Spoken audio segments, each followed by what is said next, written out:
Newton's second law of motion, the one that we skipped earlier when we talked about Newton's laws. We talked about the first one. Objects tend to maintain their current state of motion until acted on by a net force. And the third law, every force has an equal and opposite force. Now Newton's second law of motion, which is maybe the easiest to remember of the laws because it's just an equation.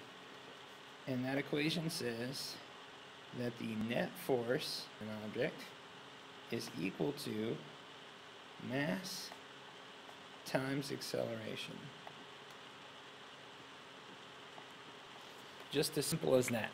Now I say as simple as that, but really this is a hugely fundamental aspect of the universe that net forces work like this. Mass times acceleration. Interestingly enough, Newton's first law is kind of unnecessary. Accelerations are changes in motion. And so if there is no acceleration, there is no net force. What that means is that if the net force is zero, there's no acceleration, there's no change in motion, which means Newton's first law is really just a consequence of Newton's second law. Newton could have given the second law of motion, and the first law of motion would have been included in that. Now the reason he didn't is because the first law of motion is such a historically important and new at that time idea that it needed to be stated outright in and of itself. But the second law of motion really takes care of that. So let's break down what this means. That force is equal to mass times acceleration means that force and acceleration are what we call proportional to each other. The greater the force, the greater the acceleration. And obviously greater acceleration is caused by a greater force. This is per mass you have, the more inertia you have, the more force it takes to get a certain acceleration, and so on and so forth. So the more force you apply, the more acceleration you get, but it also depends on mass. With a small amount of mass, a small force can produce a fine acceleration, and so on and so forth.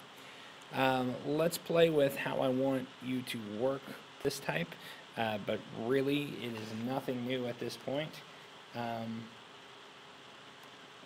Let's look at a problem. Find the net force required to accelerate 3 kilograms at 1.5 meters per second squared. Notice my units. Acceleration always needs to be in meters per second squared, mass needs to be in kilograms, and our forces will then be in newtons.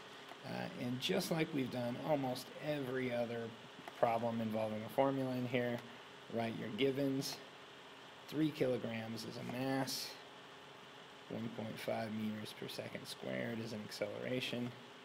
We want the force, and we know that, specifically I should say we want the net force, and we know that net force is equal to mass times acceleration. So all we have to do now is plug in what we know. The net force is going to be equal to 3 times 1.5, and so our net force will be 4.5 newtons, just like that. Now I can throw you curveballs in here, and I will throw you curveballs where I ask for mass or I ask for acceleration, but that's still just plugging numbers into this formula and finding the values. Now this is pretty neat because this tells us if we know any two, and this is the beauty of equations like this, we have net force, mass, and acceleration. If we know two of those, we can always find the third one, no matter what the third one is. So equations like this are very powerful. If I know the mass of an object and the force acting on it, I can find its acceleration. If I know the mass of the object and its acceleration, I can find the force, so on and so forth. If I have any two of these, I can always find the third using this process right here. Very powerful idea, and we'll explore some of the consequences of this at a later time.